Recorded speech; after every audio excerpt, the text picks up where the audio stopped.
श्री समर्थ धोंडीराज महाराज यात्रेनिमित्त कपडे खरेदीवर ऑफर्सचा धमाका। आता फक्त पलूसच्या हर्षल कलेक्शन मध्येच सर्व प्रकारच्या नामवंत कंपन्यांच्या दर्जेदार साड्या, suiting, shirting, kids wear, gents readymade wear मिळवण्याचे एकमेव ठिकाण Harshal collection Palus. Kids wear, ladies wear, mens wear सह लग्न बस्त्याची खास सोय, नवनवीन साड्यांच्या असंख्य व्हरायटीचे भव्य दालन। Harshal collection, main road, Shri Dhondiraj Maharaj मंदिर समोर, गुंडादाजी चौक, पलूस। संपर्क 98 90 39 42 14।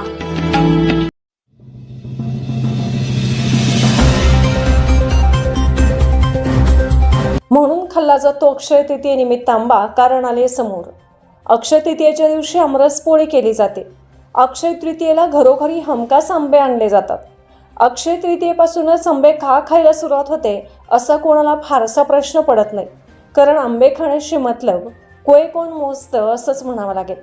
यंदाच्या अक्षय तृतीयेला आंब्याची मोठी मागणी असली तरी त्याची उपलब्धता मात्र नाही। आंब्याला फळांचा राजा म्हणतो तसा गोडवा असलेला रसाळ आंबा अद्याप बाजारात आलेला नाही। आंबा खाण्यासाठी अक्षय तृतीयेपासूनच का सुरुवात होते याविषयी ग्रामविकास संस्थेचे फलोत्पादन तज्ज्ञ सुनील कांबळे म्हणाले, ग्राम्य संस्कृतीमध्ये आंबा उतरवून तो पिकवल्यानंतर आधी तो पितरांना म्हणजे आपल्या वाडवडिलांना अर्पण केले जाते, त्यानंतर घरातील सदस्य ते फळ खातात।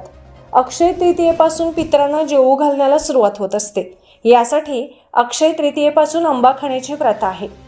फळबाग तज्ज्ञ व गटशेतीचे प्रणेते डॉक्टर भगवानराव कापसे यांनी सांगितले, आंब्याला आम्रफळ, फळांचा राजा म्हणतात।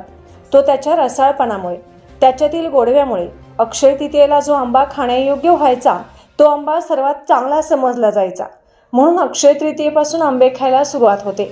यावर्षी पलूस बाजारात आलेला आंबा हा गोडवा असलेला आहे, त्यात जास्त तापमानामुळे अजून गोडवा तयार होत आहे। सध्या बाजारात आलेला आंबा हा कोकणातला आहे। आंबा खूप गोड आणि रसाळ असेल तो चांगला आंबा। नैसर्गिकरित्या पिकवलेल्या आंब्याचा आजूबाजूला घमघमाट सुटतो।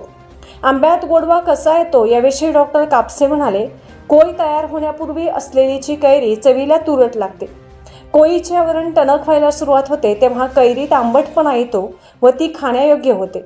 नंतर त्यात पिष्टमय पदार्थ व मॅलिक ॲसिड तयार होते। आंबा काढणीला आल्यानंतर तो उतरवून पिकवायला ठेवला जातो, त्यावेळी पिष्टमय पदार्थ आणि मॅलिक ॲसिडचे शर्करेत रूपांतर होत जाते।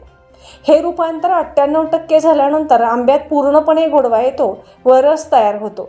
त्यात गोडवा आला की साल पिवळी दिसू लागते।